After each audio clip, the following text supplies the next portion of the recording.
DJ Scream, heavy in the streets. We gon' get it, we gon' get it, we gon' get it. We gon' get it, we gon' get it. Get it in blood. Get it in blood. We gon' get it, we gon' get it, we gon' get it. We gon' get it, we gon' get it. Get it in blood. Get it in blood. Hood rich. Get it out the mud. Good evening, everyone, and welcome to Saints and Appetizers podcast. And I'm going to say it. I'm going to say it anyways, even though this isn't your typical main course, but it's very fitting for the event. Welcome back to Saints and Appetizers podcast. And who dat? Because this is an event that is a UFC. Let's see, this is UFC 318 Holloway versus Poirier, and it's in New Orleans, and it's a fitting like retirement match for Louisiana local and Louisiana legend and Dustin Poirier. Most of the time I would be calling just your typical run-of-the-mill MMA UFC event. I'd just be calling that an appetizer, but this is very fitting for the Hoodats and the Saints, because even the Saints were handing out a bunch of gear and stuff to Dustin Poirier and Daniel Cormier, who's also a Louisiana local, and you're seeing like these fits with the UFC logo and the Saints, the Florida League, and even the Pelicans, NBA Pelicans logo on a bunch of gear that the UFC was handing out to some of these people. So it's very fitting. So this is you got your appetizer and your main course, so you're getting both here. You're going to get full on tonight's podcast. But before I delve any more deep into that, and too much deeper into that, I just want to talk about the fight night from last week that really puts a lot of pressure on UFC 318 to produce and be a good card, because UFC on ESPN, Lewis versus Teixeira, that's arguably was and probably will be the best fight night all year. Just a crazy card. It was a card that I loved because it had 3 heavyweight bouts on it, and 2 of them ended in submission. One of them was even like an inverted heel hook, and then you got Derek Lewis, UFC legend, UFC heavyweight legend, knocking out the young gun Taliesin Teixeira in somewhat of a controversial knockout. And the guy had to grab 2 fistfuls of the cage to get back up before the referee kind of threw in the towel, though. But awesome card. And so UFC 318, after people saw Lewis versus Teixeira for free, it'd be hard pressed for me to want to pay for a pay-per-view pay for UFC 318 Holloway versus Pereira 3, because there was 8 finishes on the card. 4 of the 6 fights on the main card ended in finishes.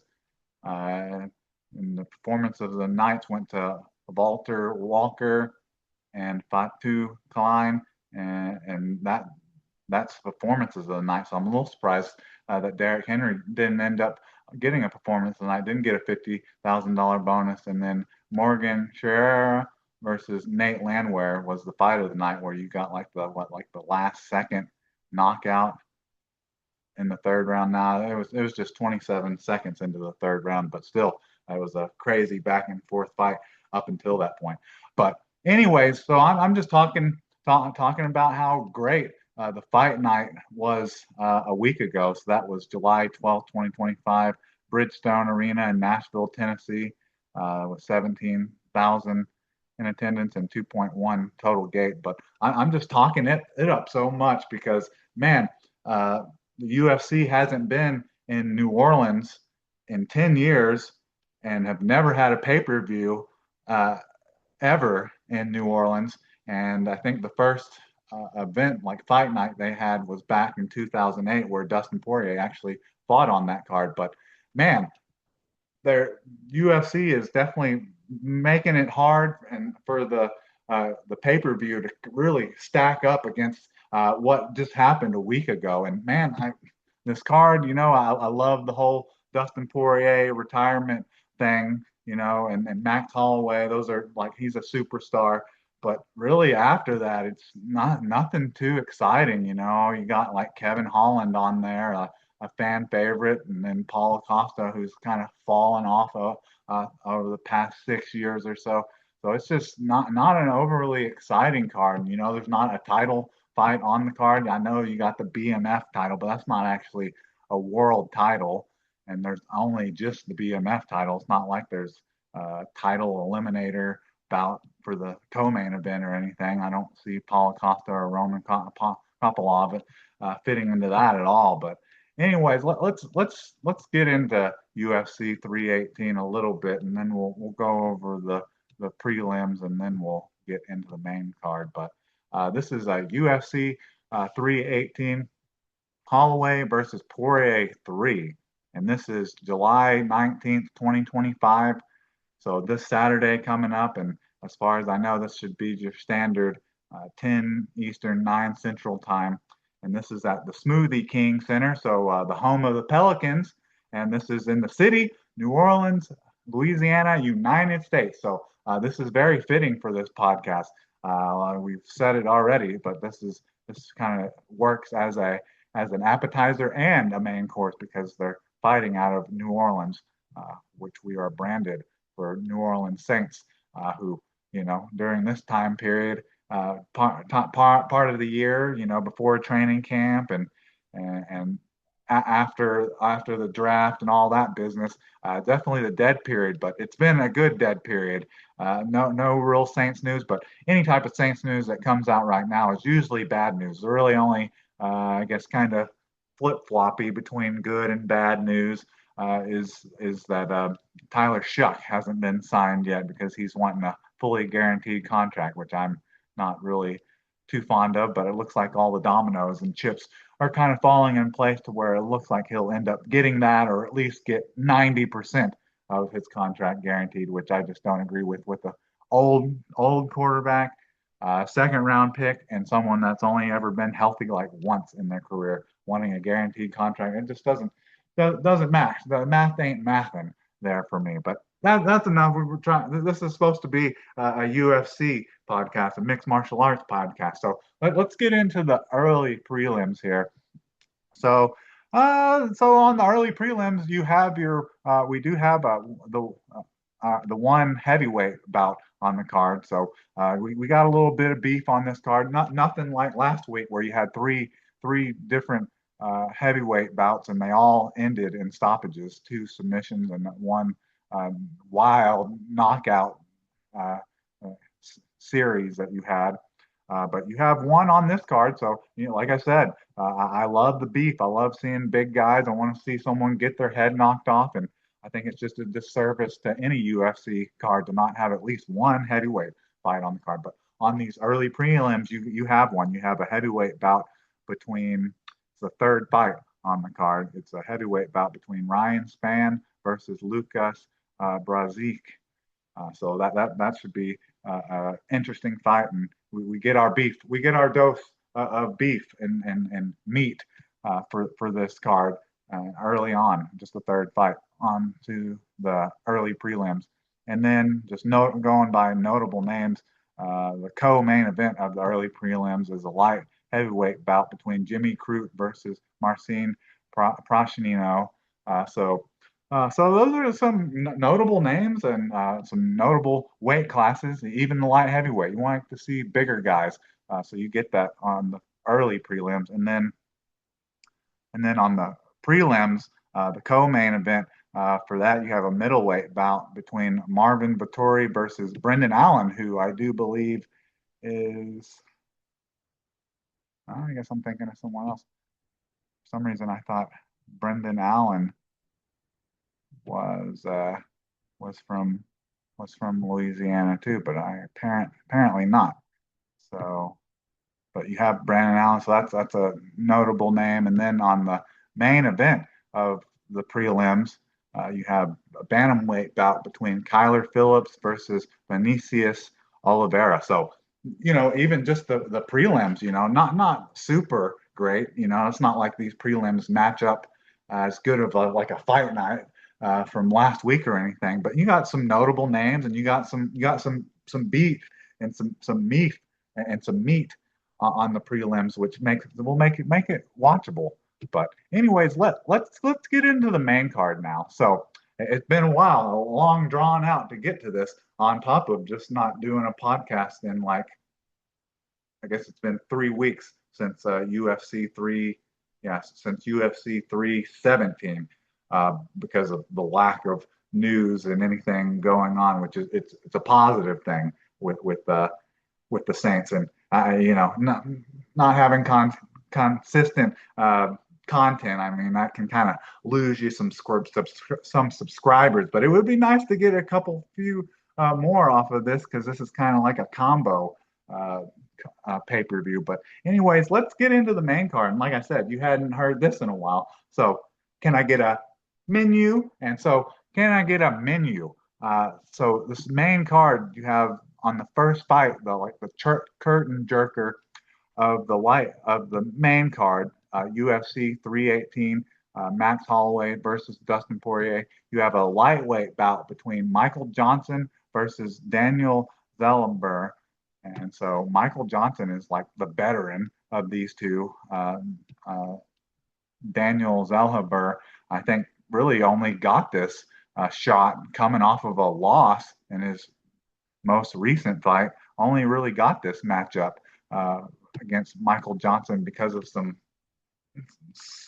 a little classless, a little tasteless stuff that he did on social media. Not like something we've never heard before, but he just put together a combo video of all like the knockouts and submission losses that Michael Johnson has had, which would add up to like been knocked out 3 times and submitted 9 times, so a dozen losses. It's just a highlight video, and running his mouth a little bit on social media is what led to this matchup. But Michael Johnson, he's originally his background comes from like NCAA, like wrestling, but he's found majority of his way, half of the methods that he's won in his fights have been by knockout, and he is 3-2 in his last 5 fights, and he's on a 2-fight winning streak, with his last win, most recent win, was December 14th, 2024, back at a fight night, had a KO knockout over Ottoman Zatar. So he's showing still, even though he's 39, pushing 40, still that's one of the last things to go is your KO ability.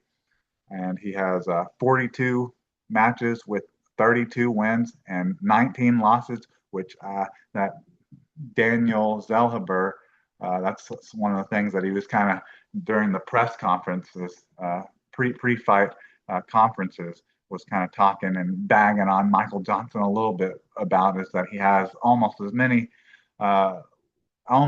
losses as he does wins, but he's still in the UFC. Still that hasn't knocked him out of the UFC that he's been in since December 4th, 2010.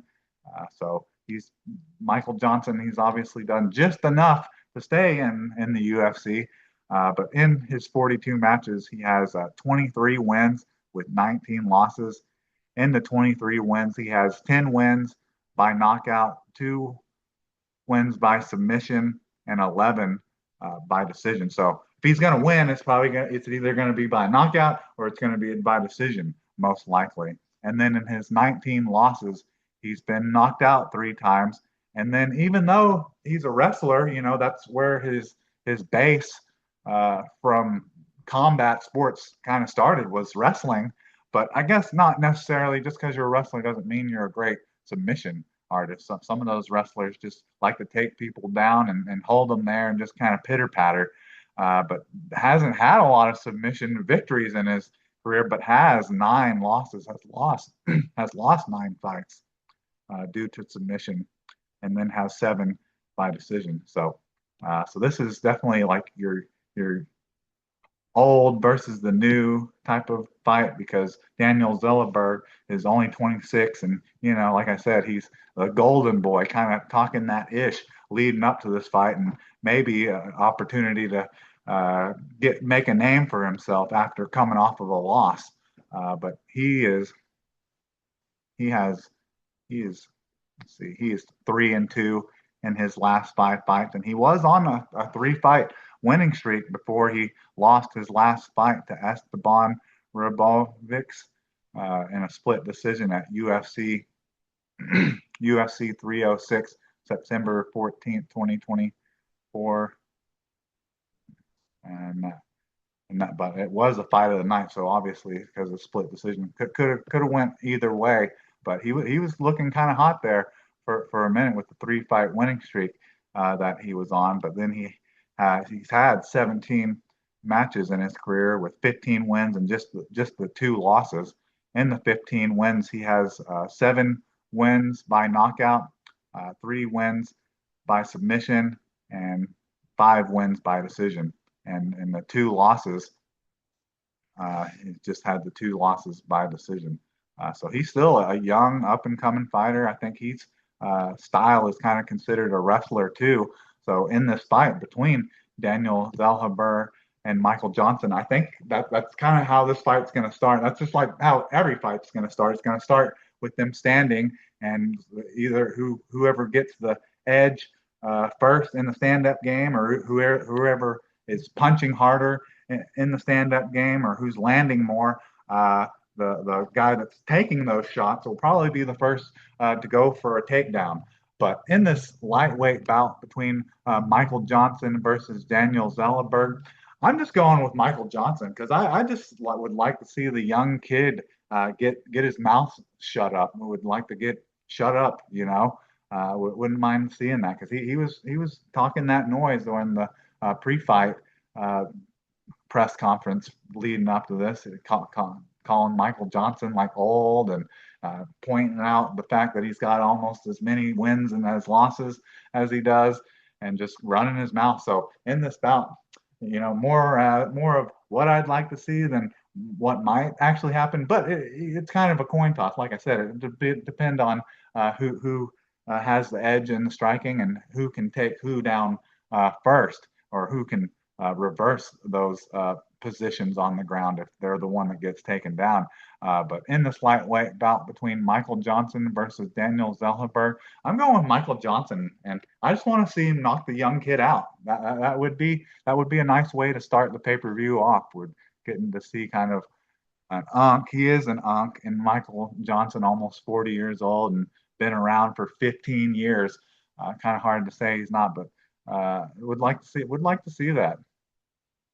All right, so now then, on to the second fight on the main card. We have a featherweight bout between Dan Ige versus Patricio Pitbull. So Patricio Pitbull had kind of a tough debut in the UFC, and we kind of pointed it out that maybe he wasn't used to fighting in 3-round fights, so he didn't have like that like urgency that he maybe should have had in his debut fight, because it looked like he started kind of feeling a little comfortable towards like the end of the 3rd round, but by then he was already behind in the fight, and just lost the decision in his first fight.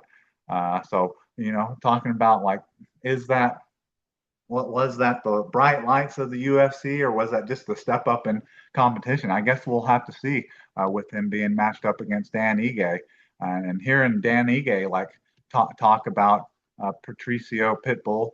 He doesn't seem to think that it's anything against Patricio Pitbull for losing that fight.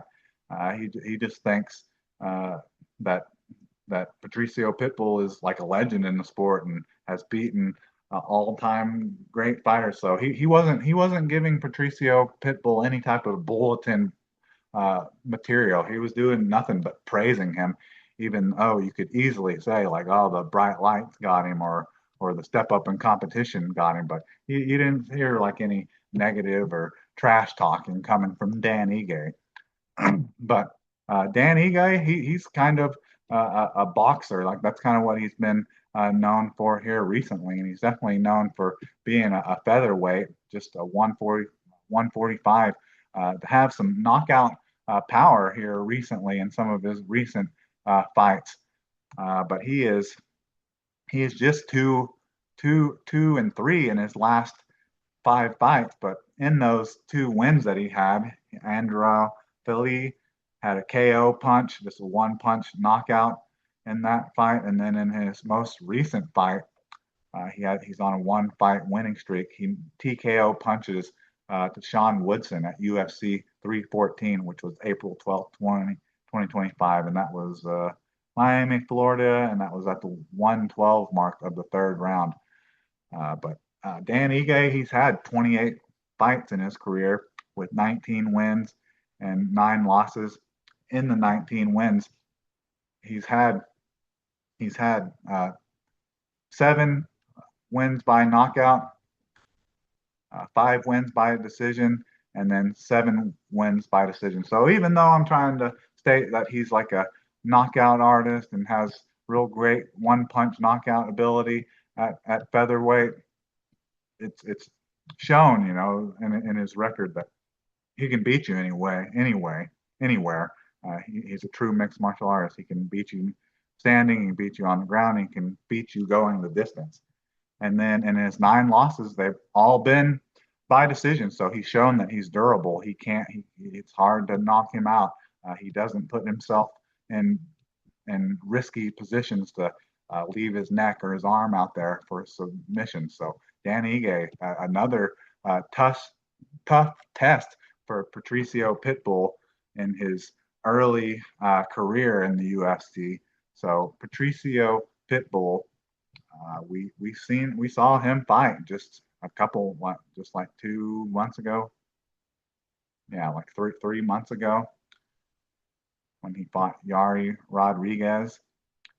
He fought Yari Rodriguez where he just kind of got schooled, could never really get going against Yari Rodriguez, losing by unanimous decision. But in his last 5 fights, he is just 2-3 because he's lost some fights back at Bellator and then Super Rising. He lost some fights by Sergio Pettis by decision, and Shiriro Suzuki got KO punched by him.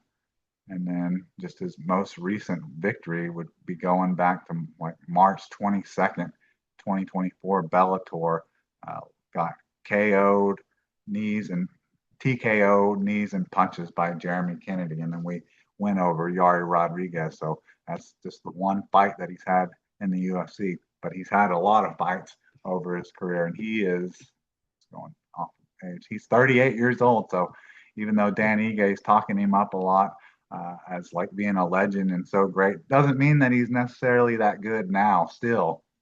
But he's had 44 fights with 36 wins, 8 losses. And man, talk about being like consistent, well-rounded, because in his 36 wins, he's had 12 wins by knockout, 12 wins by submission, and 12 wins by decision. So obviously he can beat you anyway. He has a lot of knockouts, has a lot of submissions, and has a lot of decision victories. And then in his 8 losses, he's only been knocked out twice, and submission, just 1 loss by submission, and then the 5 by decision here. So I in this bout, I just don't see it improving for Patricio Pitbull. One, because he's 38 years old, so we're gonna kind of go off of that because Dan Ige is in his prime and Patricio Pitbull's kind of leaving his prime, maybe on the way out, and this would be a good stepping stool stepping stone for Dan Ige if he could get a win over Patricio Pitbull. But Dan Ige, got great boxing and knockout capability, and I would assume that Patricio Pitbull has the better ground game, the better Brazilian jiu-jitsu. But honestly, I kind of want to, that hearing Dan Ige talk about how Patricio Pitbull is like a legend and stuff, and I've seen some of his stuff, but I can't say I'm a real big follower of like Ryzen and Bellator, but I know how great he was and how many belts he held and how many times he defended the belt and how many times he fought for the belt. Like I understand that, but I think I want to see Dan Ige just knock Patricio Pitbull literally out of the UFC, and seeing how he's only been knocked out a couple times, only twice in his career out of almost 44 fights. It'd be pretty big deal. And like I said, it'd be a big stepping stone for Dan Ige to maybe, even though Patricio Pitbull, I don't think is ranked and hasn't even won a fight in the UFC. And I think it would definitely help Dan Ige go a long way and maybe getting maybe a title eliminator fight, or maybe getting a title shot if he could get an impressive win over Patricio Pitbull. So in the featherweight bout between Dan Ige versus Patricio Pitbull, I'm going to go with Dan Ige to get the knockout. He's going to knock Patricio Pitbull out in this fight, and he'll have to probably evade Patricio Pitbull's. Have to both test each other in the striking first, but I assume that Dan Ige's boxing is going to be better, so he'll probably have to try to avoid some of the takedowns and the Brazilian jiu-jitsu that Patricio Pitbull throws at him later on in the fight. All right, now then on to third fight on the card. We have a welterweight bout between Kevin Holland versus Daniel Rodriguez, and I think this is already going to be Kevin Holland's fourth. He's already had 4 fights, I think, this year. Let me see here. No, so this will be his fourth fight this year, and I think his goal is to fight 6 times in a year, which he has fought. He's fought 5 times before, which is the current record. So as long as he can either win quickly and not take a whole lot of damage, or maybe even lose quickly without maybe getting knocked out or getting hurt with the submission you're taking, still possibly be able to fight. What would that be? That'd be 2 more times after this. But Kevin Holland's, he's like the definition of like a fan favorite. One, because of his how active he is. One, because of how active he is, and then two, because his main goal really isn't just set on trying to win the belt. Is really, I say, like 50-50. Yeah, he wants to win the belt, but he's also realizes he's an entertainer and he's there for the fans. So he's just wanting to go in there and put on a show. He's very much of a showman, and he does that great. He's a great showman, and he's definitely a fan favorite. And even without probably like maybe never holding a belt, he's probably still going to be a UFC Hall of Famer just because of his activeness, and especially if he breaks the record for most fights in a year. But he is 3-2 in his last 5 fights, and he is at welterweight. So he's he fights at welterweight and fights at middleweight. But what welterweight is probably the better position. It'd be the most likely division that he has a chance to get a belt at. But he's on a 2-fight winning streak over Gunnar Nelson, and then he submitted Anaconda choked Vincent Lequi on just June 7th, like just a little more than just like a week more than a month ago. He had that June 7th, 2025 at the 103 mark of the second round, won him the performance of the night. But he is like considered like a Kung Fu or like a Muay Thai fighter. And he says that, with like the Kung Fu, it's a nice label, but he does a good job of just as good a job of knocking people out as he does submitting them. Obviously, with that most recent Anaconda choke that he had over Vincent Lequi, but he's had 42 matches, and he is just 32 years old. So I mean, you could argue that Kevin Holland, we talked about the title and all that. You could easily argue that he's just like entering his prime, especially if he gets in the right weight class, not necessarily a weight class that he can uh, fight in short notice, but the weight class that he belongs in, where he's the strongest and he's the biggest at. But he's had 42 matches with 28 wins and 13 losses, and then just one no contest. In the 28 wins, he's had 14 wins by knockout, 9 wins by submission, and then 5 wins by decision. And then in the 13 losses, he has been knocked out twice. He's been submitted 4 times, and he's had 7 losses by decision. So it's just kind of a pretty mixed bag on the losses, but in the wins, it shows this it's just a true mixed martial artist. He can knock you out, submit you, or go the distance. Even though that's definitely not the preferable method for him, he's definitely looking to get the knockout because he has more losses by decision than he does wins. So when he's fighting, when he's looking to win, he's looking to get the finish, whether it's a knockout or a submission. And he is fighting Daniel Rodriguez. This almost feels like a fight that's kind of set up for just so Kevin Holland can get the record for most wins in a year, in a season, because he's fighting Daniel Rodriguez, who is 38 years old. He's 38 years old. I guess he's coming into this kind of as I think he originally started his career like as a boxer, so he likes to strike as well. So some of these matchups should be good because you kind of have like striker versus striker, grappler versus grappler. So you want to see who's the better striker, who's the better grappler. So you may have that in this fight here as well. But an older fighter, I was gonna say maybe that kind of is set up so maybe Kevin Holland can get that victory. But I mean, Daniel Rodriguez, he's on a 2-fight winning streak himself. But in his last 5 fights, he is just 3-2. So he was on a 3-fight losing streak, and then he's beaten Alex Monroe, a split decision, and then TKO over Santiago Ponzinibbio. So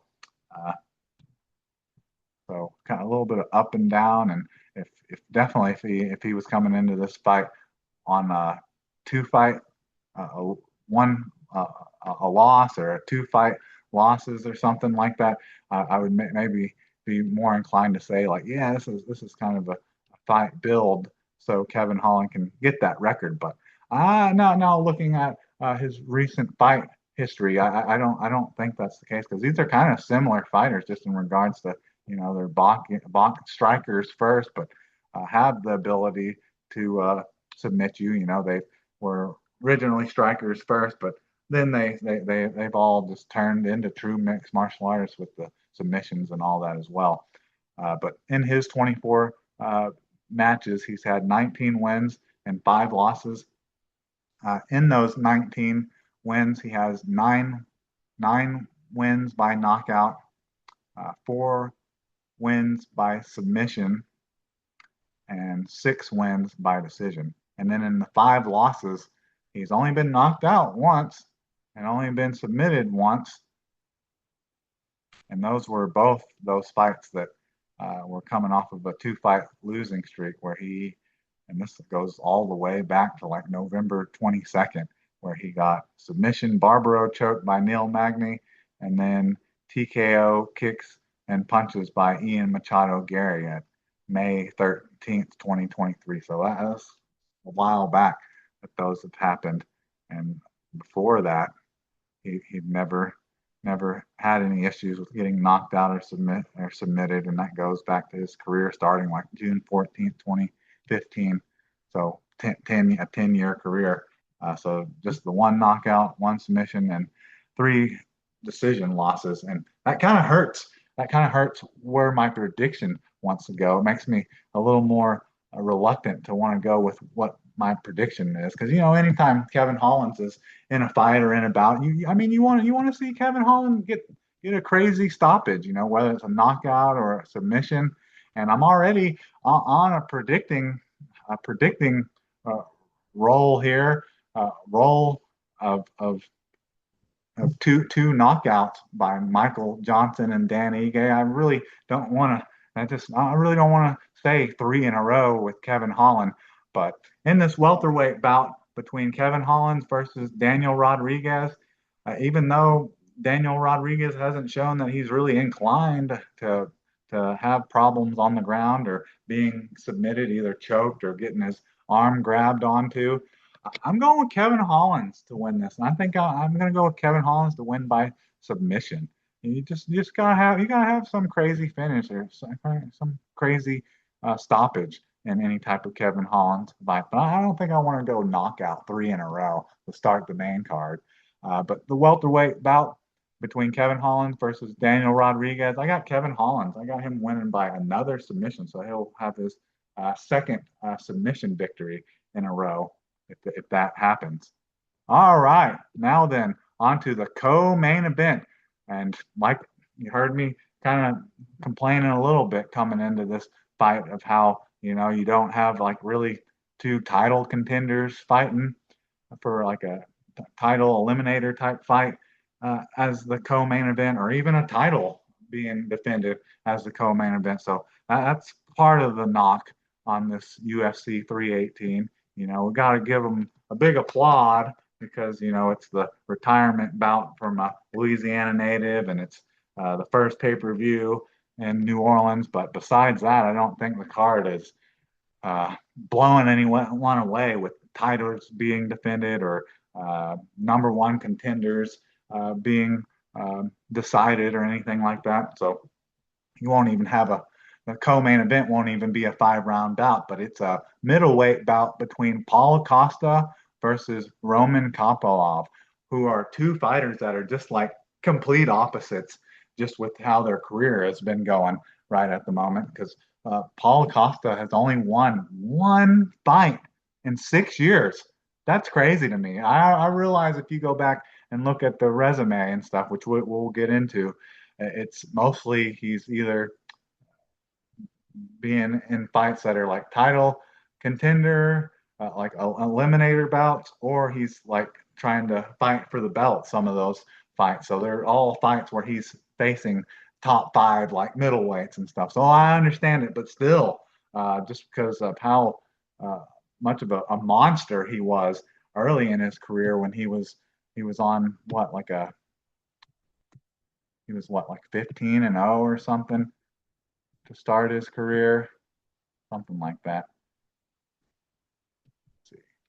Yeah, he was 13-0 before he ran into Israel Adesanya, who I don't know, took his soul along with teabagging him at the end of the bout. Also took his soul, and I just feels like Paulo Costa's never really been the same since that loss to, to Israel Adesanya.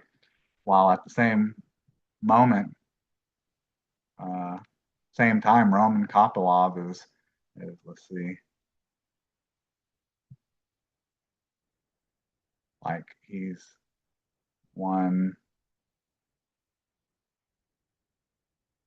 he's won 6 of his last 8 fights, and they've all been by like, not most of them, all but one of them have been, no, all of them, yeah, all but one have been by knockout. So just complete opposites on career, where their careers are and where their career path is headed at the moment. But you have a middleweight bout between Paulo Costa versus Roman Kopylov. And so Paulo Costa, we've been talking about how he's definitely hasn't looked great in the last 6 years or so. His last win was at UFC 241, a decision victory, a fight of the night bout, August 17th, 2019 against Yolo Romero. But since then he lost the title shot against Israel Sagne, and then Paul Costa actually moved up. He moved up to lightweight and didn't look great against Marvin Vettori, but then he's come back down to middleweight, and he had just the one win over Luke Rockhold, and then he's on a two-fight losing streak against Robert Whitaker and Sean Strickland, who I know are both guys that are like right up there in the top five of the middleweight, but still, he hasn't been able to string very many wins together. So he's 4-1 in his last five fights, and has only won one more fight since he was 13-0. He has 18 wins. Yeah, 18 wins. Has 18 matches with 14 wins and 4 losses. In the 14 wins, 11 of them have come by knockout. So almost all of them have come by knockout. 1 by submission and then 2 by decision. In his 4 losses, he's only been knocked out once, never been submitted, and then three losses by decision. So wouldn't really expect him to get finished in this bout, even though Roman Kopylov has definitely shown that he's a knockout artist. But Paul Costa has definitely shown that he's tough and he's fearless, seeing how he's like one of like the only people like I've heard of is calling out Hazmat Chimaev. I guess Hazmat Chimaev pulled a Ludwig Kaiser, dropping into Charlotte Flair's DM. I guess Hazmat Chimaev dropped into Paulo Costa's girlfriend or wife's DM. So depending on how this fight goes, if Paulo Costa wins, he may call Hazmat Chimaev out at the end of the fight afterwards. But Roman Kopylov, we already talked about how he's won 8 of 9 fights. No, he's won 6 of his last 7. So he's 4-1 in his last 5, and he's on a 2-fight winning streak. Cesar Almeida decision win at UFC 302, and then his most recent win was a head kick TKO against Chris Curtis at UFC Fight Night Dern versus Ribas 2, and that was January 11th, 2025, and that was a fight of the night as well. And that TKO head kick came with 1 second left on the clock there. So that was at the 4:59 mark of the 3rd round. So that was pretty crazy finish by Roman Kopylov there.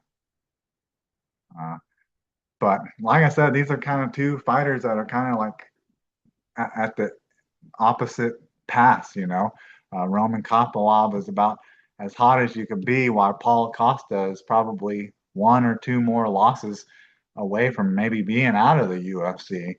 But these are both 2 guys that obviously have great knockout ability. Roman Kopylov is usually just a striker, like a kickboxer, and while Paulo Costa has great one-punch knockout power at middleweight because he's so big, but he also has some vicious ground and pound, so he can get you to the ground and lay some leather on you as well. But I just don't see it getting any better for Paulo Costa in this fight. It's definitely a tough matchup for him. The opponents he's facing haven't been getting any easier. But in this middleweight bout between Paulo Costa versus Roman Kopylov, I think I'm going to go with Roman Kopylov to win this. And I don't think he's going to get the knockout. I don't think he's going to get a submission, but I think he's just going to kind of piece Paulo Costa up. And as long as he stays away from Paulo Costa's like one punch knockout ability, which really is just kind of exist really only in the first round, then he should be able to pick Paulo Costa apart and kind of cruise to a unanimous decision victory. I don't think he'll knock him out because Paulo Costa's got a pretty good chin, but I think he can definitely take him the distance, and he's just been more successful recently in any of his fights. Paulo Costa's definitely had a rougher stretch and just the last 6 years or so. So in the middleweight bout between Paulo Costa versus Roman Kopylov, I'm going with Roman Kopylov to win this. I have him winning this by decision, unanimous decision. So the co-main event, the outcome or what I perceive to be the outcome, not quite as exciting as the first three fights on the card. But anyways, let's get to the main event. The main event. So we have the main event, which is a lightweight bout for the BMF title. So you have Max Holloway, the champion, versus Dustin Poirier, the challenger. And this is also billed up to be Dustin Poirier's retirement bout. You know, he says this will be his last fight. Yeah, they say it's their last fight, maybe their last fight in the UFC, but hit me up in like 6 months when Dustin Poirier is fighting in BKFC or boxing one of the Paul brothers or something. But anyways, his last UFC fight, retirement bout. But you have a lightweight bout between BMF champion Max Holloway versus Dustin Poirier, the challenger. And Max Holloway and Dustin Poirier, they've already fought twice before, so this is the third fight, the trilogy of these two fighters, and kind of surprising. In most regards, you usually don't really see a guy getting a third opportunity against an opponent when they've lost the first two. You know, they lost the first two. Max Holloway, he was undefeated. He was 4-0 when he fought Dustin Poirier the first time. And, you know, he's just a young kid then. So it's not really surprising. But, I mean, both of them are really young kids. Max, yeah, Max Holloway is just 33. And then even though this is billing up to be Dustin Poirier's retirement bout, I mean, he's only 35 years old. Hell, there's a lot of fighters, especially in the heavier weight class, which I understand this isn't. This is what, lightweight. So this isn't really a heavyweight class, but some of the heavier weight classes, heck, you're not even reaching your prime until you're 35, and then you kind of have that 5-year stretch up until you're 40. But yeah, they fought once before, and then they fought again more recently. That was like 6 years ago, April 13th, 2019. And that was for the lightweight championship interim belt. And Dustin Poirier was able to edge that one out as well. But at least Max Holloway showed some improvement, not to get knocked out or submitted or anything, because that fight went to a unanimous decision and it was a fight of the night and all that. But Max Holloway, he's getting his third opportunity now against Dustin Poirier. But Max Holloway, he is 3-2 in his last 5 fights, with the 2 losses coming against Alexander Volkanovski, trying to get that featherweight championship belt, and then he's trying to get it again in his most recent fight, where he got knocked out for the first time ever, and like knocked down for like some of the first time ever, against Ilya Tapora, where he got KO punched at the 134 mark of the third round and wasn't able to win the UFC featherweight championship bout there.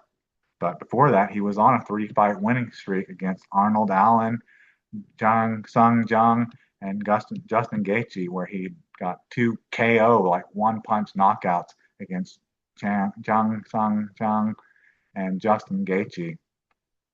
But Max Holloway has had 34 matches in his career with 26 wins and 8 losses. In the 26 wins, He's had 12 wins by knockout, 2 wins by submission, and 12 wins by decision. So, if he's going to win, it's probably either going to be by knockout or be by decision. And Max Holloway, he was like 17, 18 years old when he started mixed martial arts. So now that he's kind of settling in at certain weight class, maybe even making lightweight division his new home. Maybe he's uh, gained some muscle and some knockout ability that maybe he didn't have in the first two bouts against Dustin Poirier. And so he's had the knockouts, and then in his 8 losses, he's lost once by knockout, once by submission, and then had 6 losses by decision. All right. So now then on to Dustin Poirier. So this is Dustin Poirier's retirement fight, and I really don't like to pick fighters or teams or players uh, that expect themselves to like retire after this season or retire after this bout, because it always seems like it maybe possibly if that fight starts going uh, in the wrong direction, it might give that person out, being like, oh, well, this is my last fight, so might as well just get out of here while I can and save myself from any more damage. So I'm not a huge fan of people like announcing themselves as this being their final fight or I'm retiring after this year or anything like that. But that's what we're getting in this from Dustin Poirier, and I shouldn't bag on him too much because he's a local, Lafayette, Louisiana. That's where he was born, and it's about being in New Orleans. So, I want to bust back Dustin Poirier as much as possible, but it's one thing to be a fan and then be another to be making predictions and bets and things like that. But Dustin Poirier in his last 5 fights, he's 2-3, with his most recent fight being a loss to Islam Makhachev. It was a submission Barbaro choke at UFC 302, and that was like a year ago, June 1st, 2024, and that was at the 242 mark of the 5th round, and that was for the UFC lightweight bout and championship, and was a fight of the night. So some wild uh, last fight to have to then turn around and want to have a crazy BMF title bout against Max Holloway.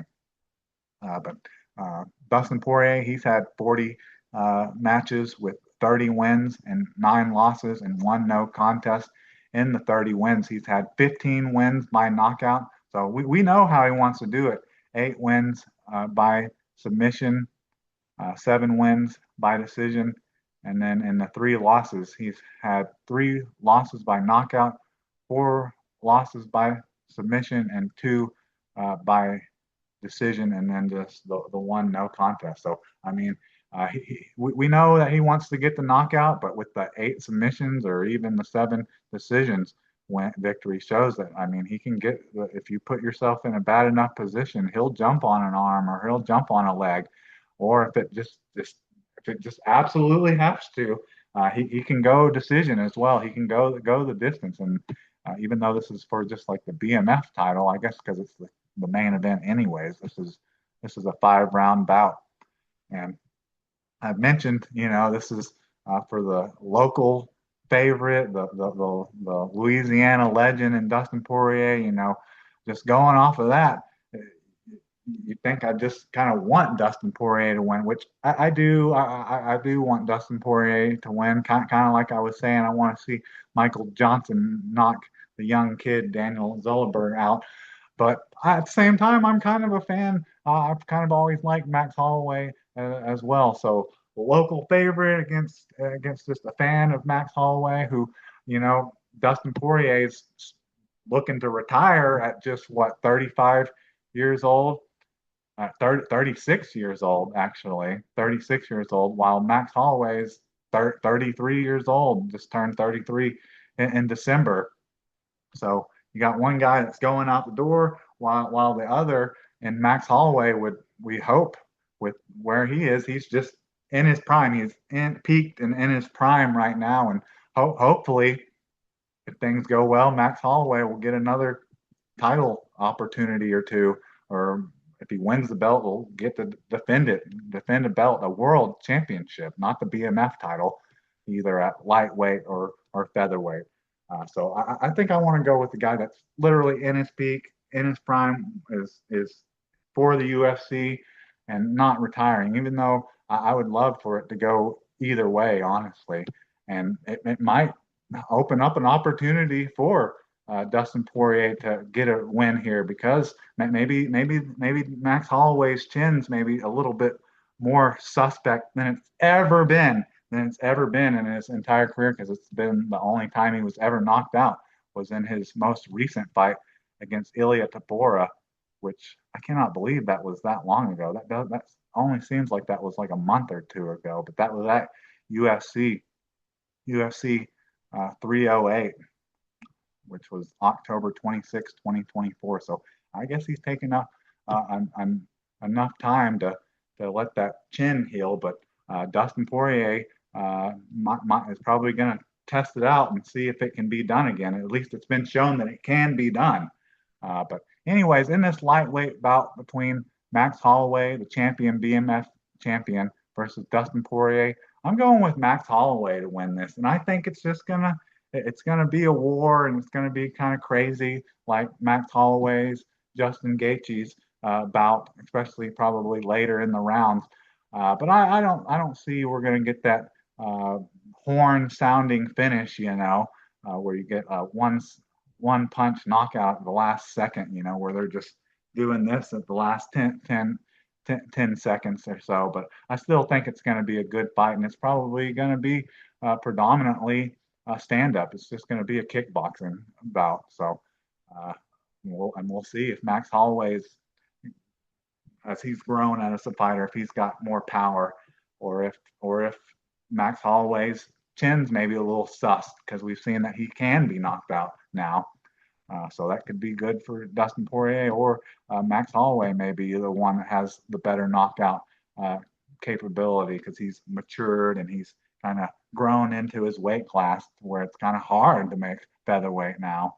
But in this lightweight bout between Max Holloway, the champion, versus Dustin Poirier, the challenger, I'm going with Max Holloway to win this.